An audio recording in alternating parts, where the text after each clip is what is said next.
So if you are a follower of the law of assumption and Neville Goddard's teachings, you have more than likely heard a term referred to as SATS, or imagining in the state akin to sleep. This is a technique that Neville most often referred to when talking about how to apply these teachings in your day-to-day. Sadly, this is also a technique that for many people, I would argue most people, have found a lot of difficulty in doing and accomplishing in their daily practice. A lot of people find that when they go to apply these teachings and apply SATS, that it is a lot more difficult than they may have anticipated. Naturally, this results in a lot of frustration and ultimately giving up and moving to another technique entirely.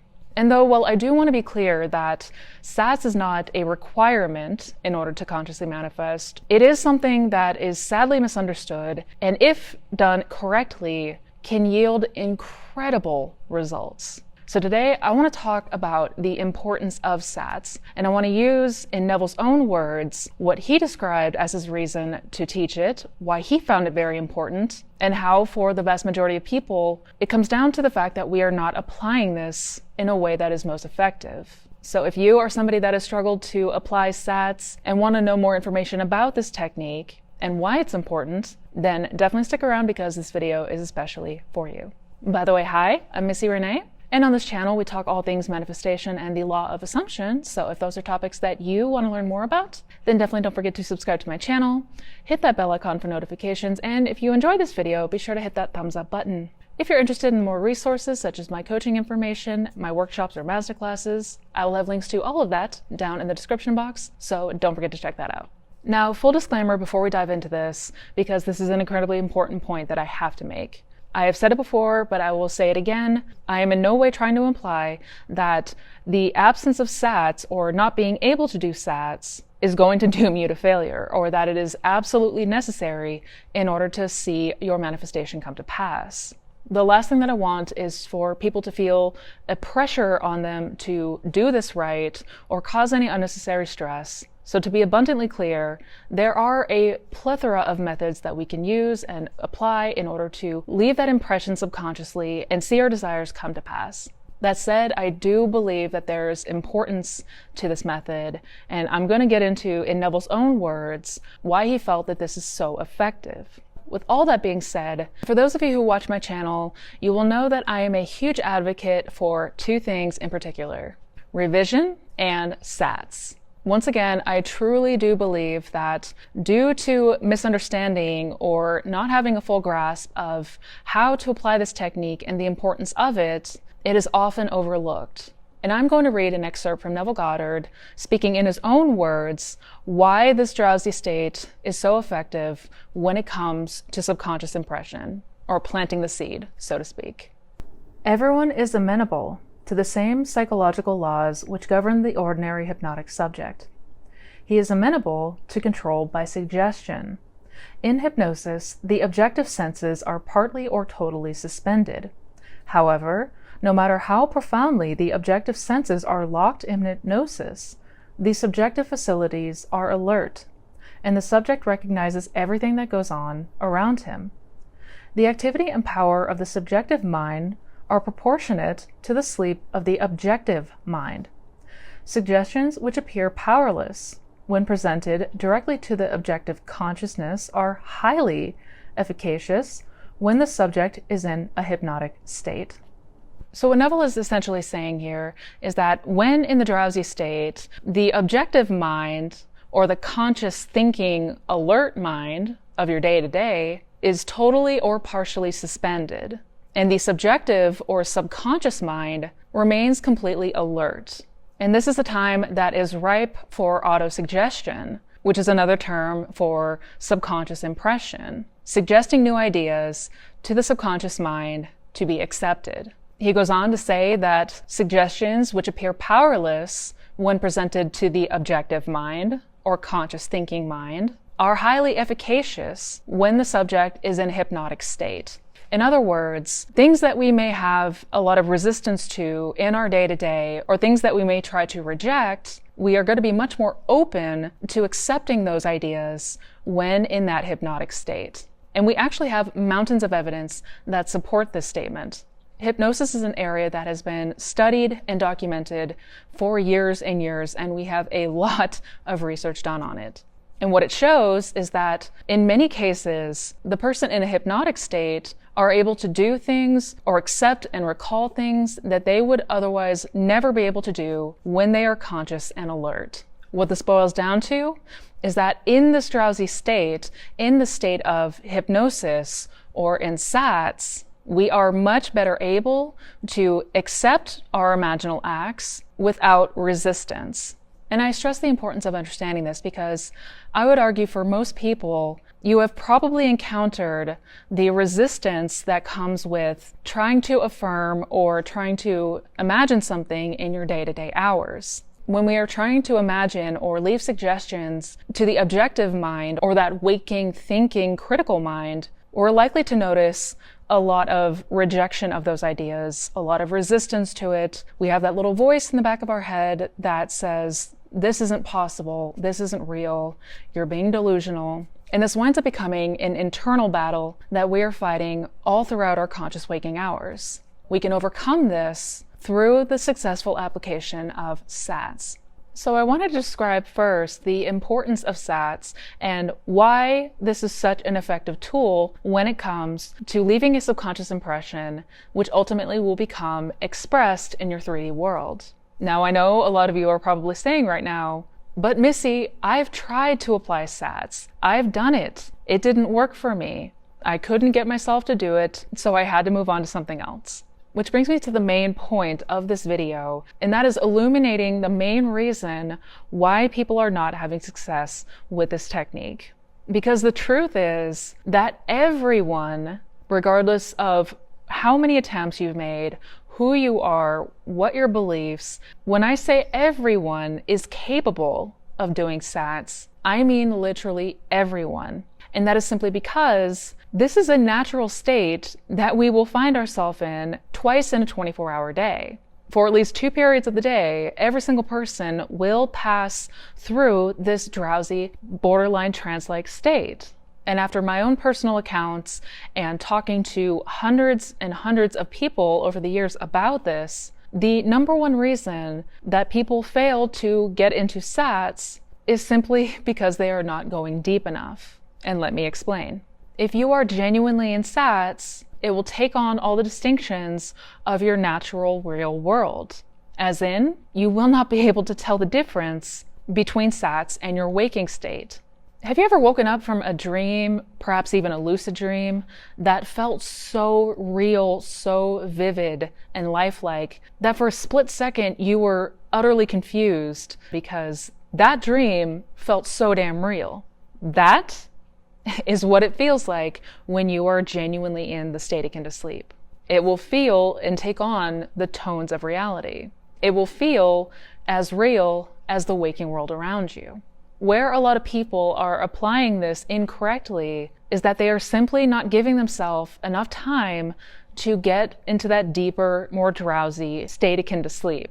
The majority of people, when they try to attempt SATS, sit or lie down, close their eyes, maybe take a couple deep breaths, and then immediately launch into their scene when they're still fully conscious and alert of their physical 3D surroundings. They are still very much alert and awake to the fact that they are in their bed or on the couch trying to imagine. And if we are still too conscious and alert, it is going to feel very strained. It's going to feel very forced. The scene is not going to feel very real at all. Essentially, it's going to feel very much like a forced daydream. And I'm going to share another excerpt from Neville from his book, Out of This World, where he talks in more detail about this deeper state, or as he referred to it, thinking fourth dimensionally, to really drive home the point that I am trying to make here. Man can prove the existence of a dimensionally larger world simply by focusing his attention on an invisible state and imagining that he sees and feels it. If he remains concentrated in this state, his present environment will pass away, and he will awaken in a dimensionally larger world, where the object of his contemplation will be seen as concrete objective reality. So what Neville is saying here is that at a certain point, if we allow ourselves to go deep enough, your present environment or the 3D environment that you went and sat down in will fade away. And the object of contemplation or your imaginal scene will feel as distinct as concrete objective reality. Basically, your imaginal world will feel just as real as this 3D world around you. That is exactly what Neville is referring to when he speaks of feeling it real. He is saying, quite literally, with your 5 imaginal senses, it will feel as distinct and lifelike and real as this physical 3D world. And again, from many, many accounts, and from my own personal experience when I was first trying this, is that most people do not often reach this point and give up way too quickly. Because in essence, they are jumping into their scene way too soon, before they have had a chance to get themselves into that deeper, more relaxed, drowsy, subjective state. He would often refer to this as a controlled waking dream, because it does feel as distinct and real as those vivid dreams that you have. Only this time, we are still alert and conscious enough to be able to direct our attention. He goes on to say that coming out of this SATS state will feel as though you have returned from a great distance. You may notice a jolt or a shock to the system because it will actually feel like you were somewhere else entirely. And there are definitely some key indications to know that you are, in fact, in the state akin to sleep. When you are getting yourself relaxed and letting yourself go deeper and deeper into that drowsy, relaxed state, at a certain point, you're going to feel a sort of floaty, far away type of sensation, almost akin to being in a sensory deprivation chamber. At a certain point, you are no longer going to be aware of your objective senses in your 3D environment. You may notice some hypnagogic imagery, such as light patterns, pulsations, weird images, things of that sort. But regardless, at a certain point, you are no longer going to be connected to your objective senses, and that detached, faraway, floating sensation is telltale sign that you are very nearing or are, in fact, in SATS. Also, if you are genuinely in SATS, your scene should come with very little to no effort. If you are noticing strain, if you are noticing force, if you are noticing that you are trying to insert all of the details of your scene, basically, if you are very conscious of the fact that you're trying to imagine, then odds are very high that you are not yet in that state akin to sleep. And if that's the case, then you want to drop everything and just allow yourself to relax further.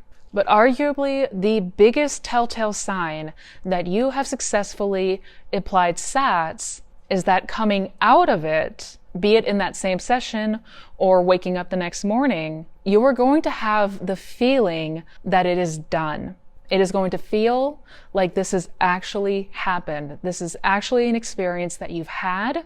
And due to that fact, your desire is going to cease because you cannot continue to desire something that you have already experienced. And to the subconscious mind, it's going to very much feel like you have already done this. This is already yours. It is already a fact. It is done. It will feel very much like you have experienced it as though you would in the 3D. And as 2024 is coming to a close, it is also a perfect time to start the year freshly anew by committing to giving this another try. Especially, as I mentioned, if you're somebody that has had a lot of difficulties or have not seen any success, you're noticing considerable resistance and a lot of internal battling. SATS is an ultimate game changer. And though, no, I will not say it is absolutely required, it is an incredibly powerful tool that, when utilized correctly, the results are downright incredible, even magical. So commit to yourself. Commit to the practice of getting used to that drowsier and more subjective state. There's truly nothing to lose here and everything to gain. There are so many advantages to this technique that are sadly often overlooked because people are quick to get discouraged if they run into any difficulty in applying this technique. And 99% of the time, this stems from approaching this in a way that is not going to be most effective. So I want to encourage everybody to start the new year off on the very best foot possible. If you have not tried SATS before, I encourage you to try it, practice it. If you have previously tried and been discouraged, I will ask you to revisit this. Because once again, though it is not absolutely required, you will get so much from this powerful tool. When you practice getting into that drowsy state, allowing yourself to go deep enough to where you are no longer at the mercy of your objective mind and your physical world and your fears and your doubts, when you are no longer under the grasp of your resistance and the logic and reason that says you cannot have this, when you are free to experience the world that you desire in imagination with all of the tones of reality, the distinctness of real life, this is how we utilize our creative power. This is a way that we can truly capture the feeling of already being and having what we desire to experience. And once you practice this, once you do this, you will come to find without any hesitation or question that you are truly capable of manifesting anything you want. So I hope you guys enjoyed today's video. I hope you found this encouraging and inspiring. If you did enjoy this video, please be sure to give it a thumbs up. Also, if you have any questions about SATS, anything that you want clarified, or any tips to share in your practice, definitely leave them down in the comments below. I would love to hear from you. And if you're interested in checking out any of my other resources, I will leave links down below to my coaching programs, my workshops, masterclasses, my blog, my podcast, my social links. Got a ton of resources down in that description box below, so don't forget to check those out. Also, be sure to check out the other videos on this channel. Be sure to check out my Manifestation Fundamentals playlist. Each video is a different topic, but it all pertains in how to manifest the best life ever. So until we meet next, you beautiful people, please take care, be well, and never forget how powerful you truly are. Happy manifesting, guys.